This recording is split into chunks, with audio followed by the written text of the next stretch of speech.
কোনো একদিন হরজত জিবরাইল আলাইহি সাল্লাম নবী করিম সাল্লেল্লাহি আলাইহি সাল্লাম এর কাছে বসেছিলেন।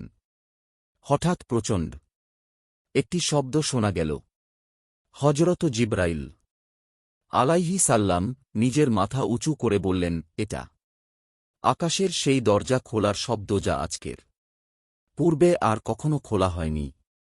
উক্ত দরজা দিয়ে একজন ফিরিশতা পৃথিবীতে অবতরণ করেছেন, যিনি ইতপূর্বে আর কখনো পৃথিবীতে আগমন করেননি। সে ফিরিশতা নবী করিম সাল্লেল্লাহি আলাইহি সাল্লামের কাছে এসে বললেন, আপনার জন্যে দুটো নূরের সুসংবাদ রয়েছে, সূরাতুল ফাতিহা এবং সূরাতুল বাকারার শেষ দুটো আয়াত উক্ত দুটো নূর, যা আপনার পূর্বে অন্য কোনো নবীকে প্রদান করা হয়নি। সূরা ফাতিহা এবং সূরাতুল বাকারার শেষ দুটো আয়াত থেকে একটি অক্ষরও পড়ে আল্লাহ তায়ালার কাছে আপনি যা কিছু প্রার্থনা করবেন তা প্রদান করা হবে।